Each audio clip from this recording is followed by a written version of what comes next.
Hello out there in Isla land. We begin our shiur of starting very excited now, the second sefer of Chumash Shmos. Today's shiur, like all the Isla shiurim, is Iloi Nishmas Rachalea Bas Reb Chaim Tzviela Shalom.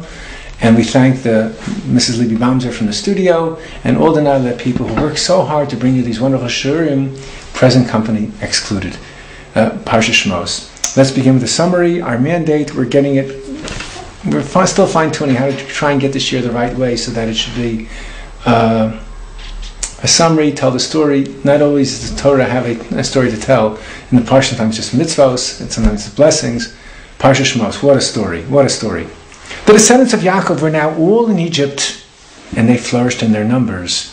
There's a new Pharaoh, and he's very fearful that the Bnei Yisrael might join with the enemy forces and overthrow him. And therefore, what his policy is to initiate a policy of oppression, which is going to reduce the Bnei Yisrael into slaves, in a slave-like existence. They're supervised by cruel taskmasters, and the Bnei Yisrael are forced to build the fortresses and storage cities of Pitom and Ramses on Egypt's frontier. As we will learn, these are cities that are built on quicksand. The anguish of building them up, only to see them sucked into the earth. This is all part of the plan of torture and sadism of Pharaoh and his minions. However, Pharaoh's attempt to reduce the Jewish population numerically proves very ineffective as their birth rate increases steadily. So therefore takes a very drastic approach. He orders the Hebrew midwives to kill the male infants upon their birth. However, these midwives, fearing God, they disobey Pharaoh. He therefore decrees that every newborn male should be drowned in the Nile. So Am and Yocheved, members of the tribe of Levi, were parents of two children, Miriam and Aaron. Once after Pharaoh makes his death edict, Yocheved gave birth to a second son. After Yocheved can no longer keep the news of his son's birth as a secret, she places him in a little ark which he left along the reeds in the bank of the Nile. This is done under the supervision of his sister Miriam. Pharaoh's daughter came to bathe in the Nile. She sees the ark. She sends one of her maidens to fetch it. She realizes that the boy must be a Hebrew, and she's touched with pity and decides to adopt it. I mean, just the irony of this whole situation. Pharaoh wants to kill everyone because he wants to destroy the savior of the Jewish people. That's Moshe.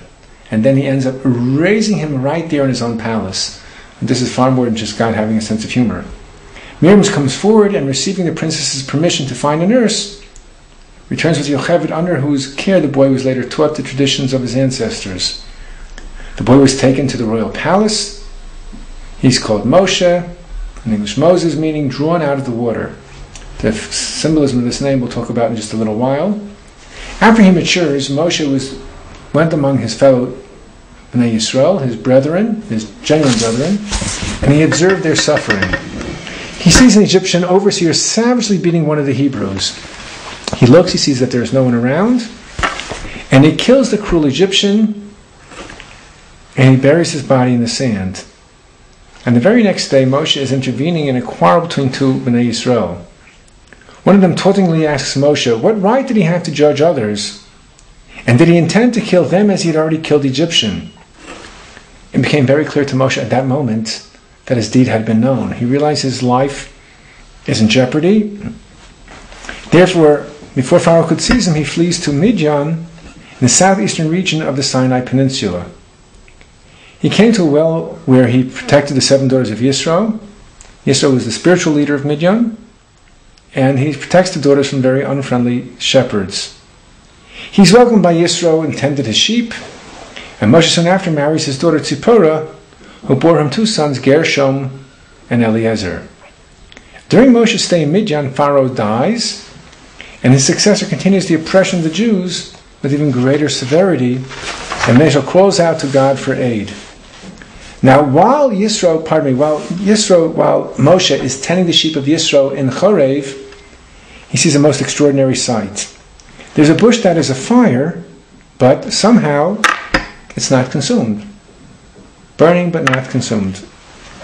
Moshe turns to gaze at this wonder.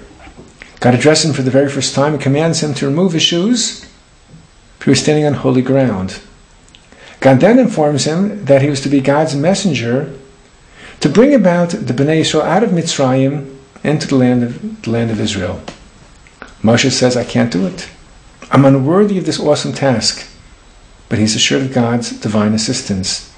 Moshe then inquires as to what he will reply, and he should give when Bnei Yisrael asks him, what is God's name?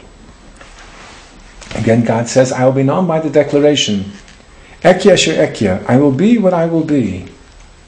Moshe then turns to tell the elders of Bnei Yisrael of God's appearance, and that they should demand from Pharaoh to let all of Bnei Yisrael to offer sacrifices to God in the wilderness.